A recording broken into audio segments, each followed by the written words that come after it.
สียงอ่านนี้เพื่อประโยชน์แก่ผู้รับฟังที่พิการทางสายตา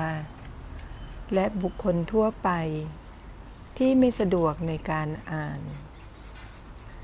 หนังสือ100 นิทานล้านกำลังใจ100 Wisdom Stories 100 นิทานเพื่อการเจริญเติบโตทางจิตวิญญาณและความงดงามแห่งปัญญาเขียนโดย Margaret Silf แปลโดยนาริตะอ่านโดยแสนหวานภาคที่ 4 คุณค่าอันยืนยาว Lasting Values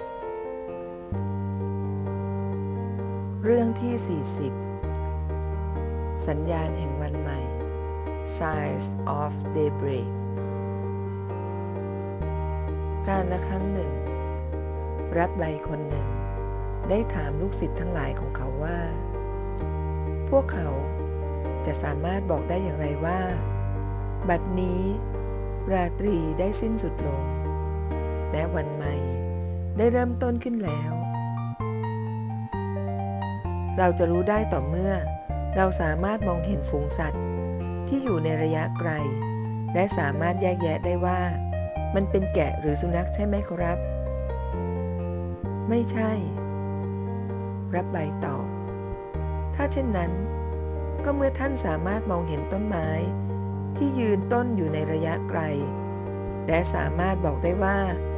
มันคือต้นมะเดื่อหรือต้นพีชใช่ไหมครับไม่ใช่เลยถ้าเช่นนั้นลูกศิษย์ถามอย่างข้องใจแล้วมันควรจะเป็นตอนไหนล่ะครับมันจะเกิดขึ้นเมื่อพวกเจ้าได้เห็นใบหน้าของมนุษย์อีกคนหนึ่งและบอกได้ว่าเขาหรือเธอผู้นั้นเป็นพี่ชายหรือน้องสาวทั้งนี้